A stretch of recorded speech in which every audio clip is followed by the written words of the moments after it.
Good evening, everyone. My name is Drifter, and this is part 7 of The Most Epic Dream. We're going to be continuing with the last two character bios, and then a little wrap-up summary of where we are in the present time in this dream, and the next episode we're going to be continuing with the story. Right now I'm doing this commentary after a long night out and after eating a lot of milk and sweets and stuff for breakfast that I probably shouldn't, so my mouth is a little bit dry and the voice is not performing as well as it could be. The gameplay that you're going to see today is first you're going to see two dual Scorpion Summit games, Team Deathmatch if I'm not mistaken, and then I believe I have a Halo Team Slayer game that's guest footage, and several other guest footages should be finishing this episode out. But without further ado, I believe I have two stories to tell, two stories of a character's life, a character, an archetype, a person in this dream. The first story is that of the Dominatrix, and it's definitely going to be the longest. Of all of the vampires, I would probably say that I knew her the best. She was by far the most talkative, or I take that back, the Thinker was the most talkative, but she had the most interesting things to say, the most to say about other people, the most to... quite a lot to say about herself. She was very honest and open about everything, and everybody else more or less confirmed the story as being true. If I remember correctly, she was a child of the, I think, early 70s, mid-70s. No, definitely early 70s if I think about the ages where everything has to work right. Born into what would be a fairly normal home in a fairly small town, except it was a broken home ultimately. The mother ran off, never knew her mother. Father was abusive, alcoholic, small-time drug user, not had much money for drugs though. And not only was he abusive, verbally, mentally, but physically, would beat her. There would be an occasional rape or two. That wasn't his main thing. It's not like an everyday kind of rape, but every now and then he'd get really drunk and shit-faced, and horrible things would happen. You can't really say anything to excuse a rapist. It was a really awful childhood, and she had a lot of problems in school, very depressed. If I'm not mistaken, at one point he beat her so bad he fractured a hip or injured a leg somehow, very badly damaged, because I remember she talked about how she had to walk with a limp for the rest of her human life because he had hurt her so bad, and there she was, the young girl with a limp. I don't know how they explained it at the hospital, but that's how it went. And she lived with that kind of crap until she was 12, 13, 14, probably in the earlier kind of teens, and her father died. It wasn't an act of revenge or chaos or anything like that. I think he just had an aneurysm, or was it an aneurysm or a stroke? I always get those two mixed up. I can't remember. I'm very indistinguished. Not that's the improper word. I have a tendency to lump all the cardiopulmonary kind of diseases all in one big group like they're the same thing when they're really not. But it was I think it was an aneurysm, and I think it was a temporal lifestyle related death, and it was quite sudden and left her all alone in the world. No mother, no father, hell, a less than nothing father, a father that did absolutely nothing to prepare her. Have to go into foster care and attempt to finish high school, but we all know that sad story, and if anybody here has ever grown up in a halfway house, or especially one for teens, it's a really rough place. Eventually she ran away and started trying to get small-time jobs. That didn't work. She did a little bit of small-time prostitution to get some money to get a shitty little minimum wage job, but that still didn't pay the bills, so it was more prostitution. I'd hate to call the girl, or the I hate to call it sounds as stupid as to say, the dominatrix a prostitute, but I guess that would be the proper word, even though it was not a lifestyle of choice, although I believe that's the same of pretty much all prostitutes. Eventually, one of her friends offered her a more interesting, more lucrative job where she wouldn't have to get railed all the time, and that was to be a dominatrix. And it sounds really different, like nobody would do it, but it's a job that you really can just walk into with a little bit of training. It was a small-time operation in a fairly large city, and it was like a regular job, as she said. It's a job, you work it 9 to 5, or in her case her hours were a little bit more extreme, but it wasn't a sexual pleasure thing, not at the time. It was customer sets an appointment, customer comes in, you give them what they want, or they quote unquote don't want in the whole dominatrix scene. And that's that. That's business. That's money. That's life. Serving customers day in, day out. And it got to be doing pretty good business. And it did beat the hell out of getting nailed all the time. No diseases, no little bit of blood here and there. But that's not quite as bad as cock in the ass, so to speak. But she kind of started to like it, really started to kind of get into it, as some people do with these things. You want to take it to the next level. You want to see how far you can push somebody, how far you can take this. And over time, definitely years of time here, it became more of a regular thing that she liked, that she enjoyed. So she had a job that she liked, working in this little dominatrix industry, and built her practice up pretty good to where she could go solo and run a solo practice, which I don't know the rules on this. I'm not the dominatrix master here, but practice.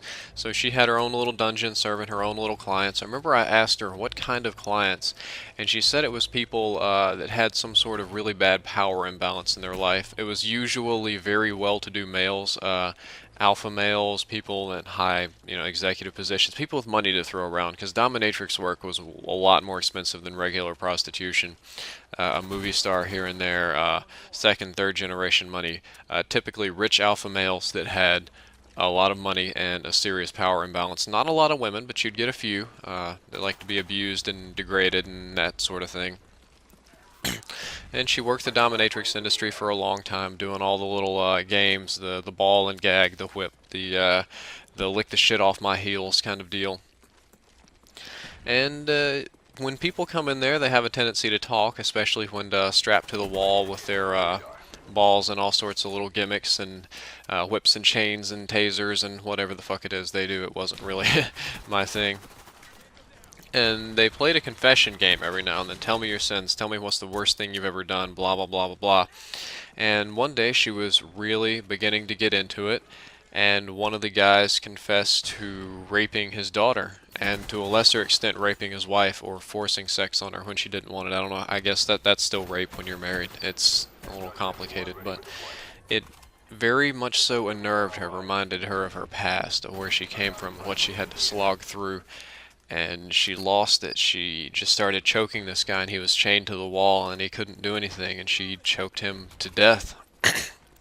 You're a little bitty girl with a limp choking to death an extremely important wealthy man, but it wasn't to her credit because it wasn't planned, but it was good luck that men or anybody in general typically don't make their trip to the dominatrix known or public or wrote down an itinerary or anything. So, and she did know this, though she didn't think about it till afterwards, as she said. So she took the body down and quote unquote hid it. How this hiding process happened, don't ask me. I'm not the detective. I guess at some point the dream does break down and the suspension of disbelief is lost somewhere. But we'll just say that through some variety of magic, the body disappeared and she quote unquote hid it somehow, and it was fine. But that was not the end of it. What she found out was that she really, genuinely enjoyed killing this man. Way, way more than she should have. Way more than any human being should enjoy killing another. That was her rush, her high. I guess when you're a dominatrix and you get off on other people's pain, getting off on somebody's death is just the next logical step, or perhaps the ultimate step, because you can't do a whole lot more than that, or worse than that, depending on your point of view.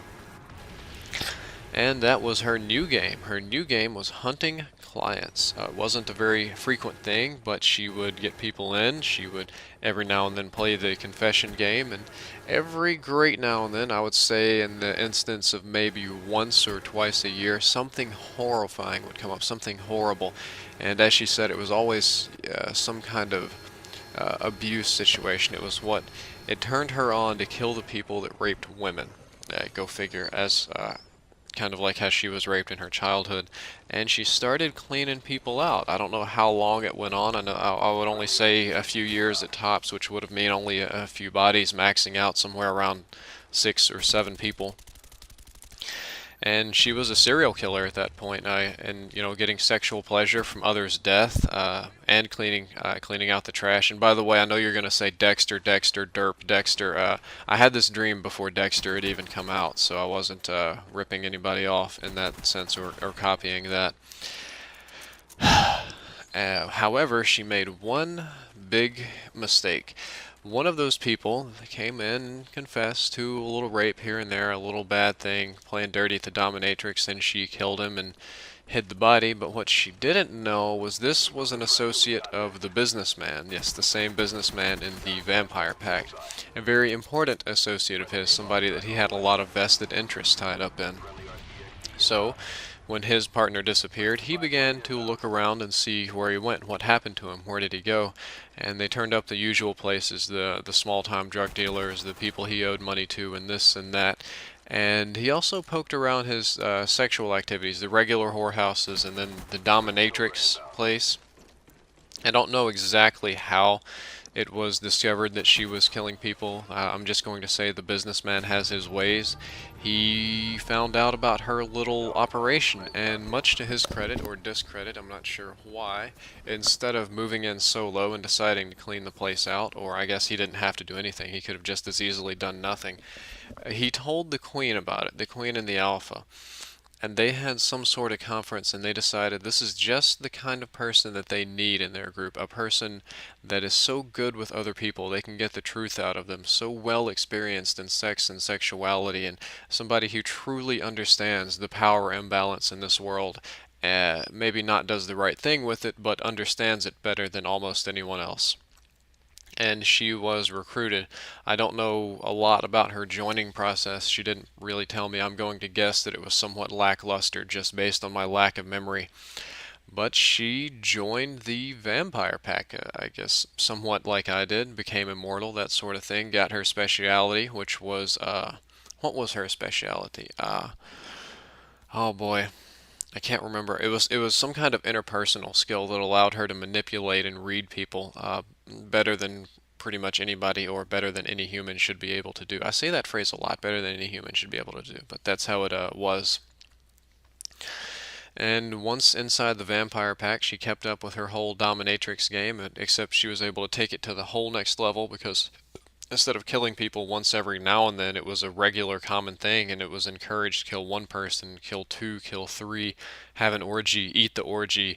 Want to bathe in blood? Sure, why not? Just get the people for it. And she went crazy with that. Her and the next person that I'm going to talk about very briefly, I've already talked about, but a lot of people ask me about the Sadist, and I don't remember this guy. This was the guy that me and John were called in to replace because he was dead. What I know about him was that where the dominatrix was bad, he was worse. He was extremely, extremely dangerous. Friendly, nice guy, but when it came to the sexual games and the little tricks and the power plays, it was a walking death machine, a tank, a murder monster, something from hell. And he was their strong man, where the alpha might be stronger or better, faster in one-on-one combat, where he might be a little smarter. That the sadist was their, I keep saying tank like it's World of Warcraft. He was their killer, their brawler, their beefcake. He was the muscle. He was, when they say bring the pain, he was the pain that they were bringing. And that's all that I know about him. And he was quite large. That's really about it. I don't know his name. I don't know anything. They didn't talk about the dead. They didn't talk about missing people that they missed or things like that. Hardly ever. The little bits and pieces I know about him are from the Alpha, who casually mentioned who we were replacing, and every now and then used him and used him as an example of what would happen if you slipped up. And the dominatrix, who talked about missing him quite a bit. I don't know what killed him. I believe it was people, regular people, humans in some way. I don't believe there were vampires fighting each other. I'm not sure why. Just all the little context clues led me to believe that the group had been attacked at some point. And it is at this point we're going to take a musical break. The link that you're going to see right now is to the original version of Sweet Dreams by the Eurythmics? I can't remember. I can never pronounce that word properly. It's not the more popular Marilyn Manson cover, but it's the original version, which I happen to like better. And I'd appreciate it if you would take the time to click the annotation on the screen, or if you're watching mobile, just pause and go look up Sweet Dreams, and it'll be the first one, the old 80s version, then come back and finish it, because it does go really well with the music, and I'd love to use the music, but copyright laws are such a pain in my ass.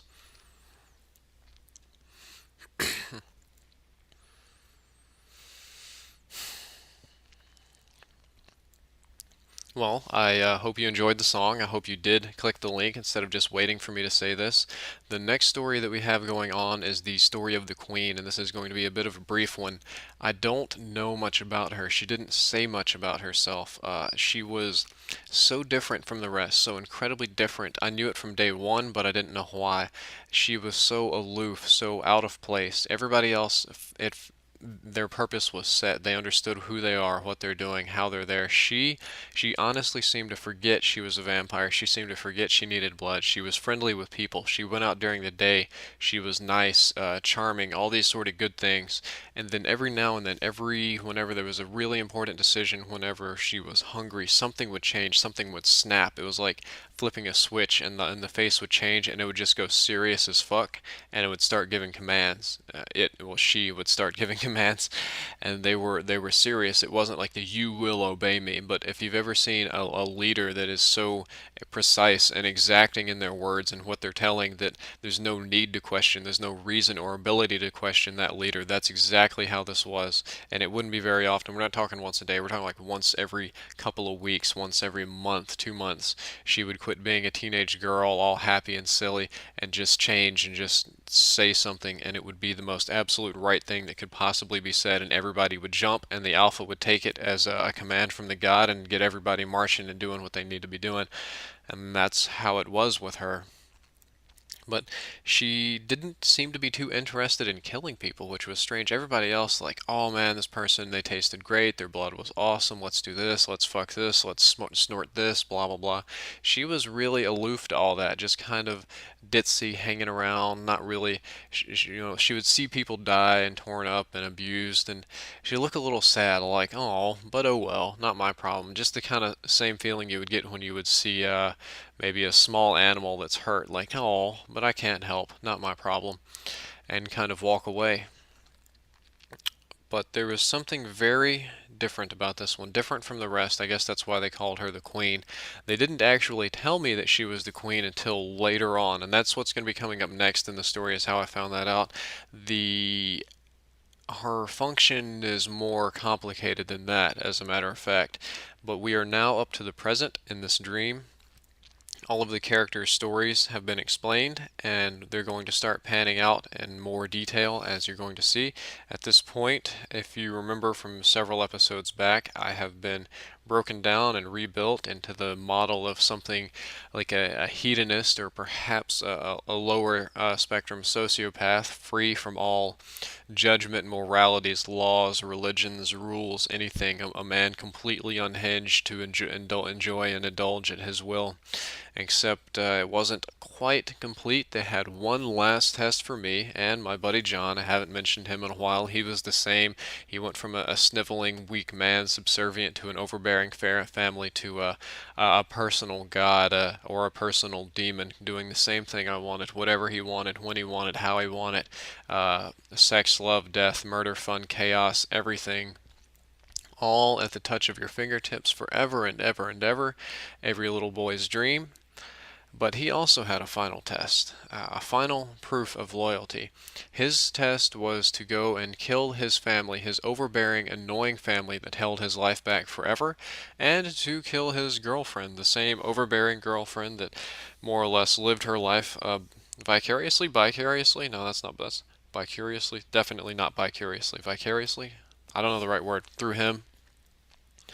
My final test was to get revenge on the men that beat me up in the parking lot, the ones that stabbed me and were going to let me bleed to death. And I don't know why they chose this group. There were two reasons that I can understand. The first reason was they might have been worried about me flinching up in combat and remembering this particular instance, so they wanted it to be conquered, to be gone, to be forgotten.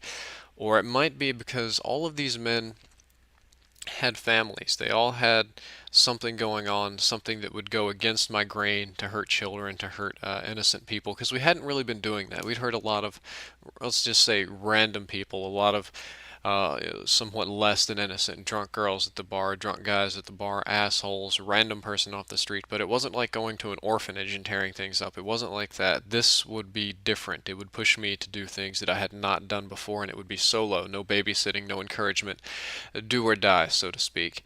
And that's where we are. I am lumbering toward my final test, footsteps heavy, walking toward the first house, and at this point we're going to stop, and the story is going to continue in episode 8 and 9, and I believe 9 or 10 might wrap this one up. And that doesn't sound like much, but things are going to start happening at breakneck speed, and I hope I'll see you next time.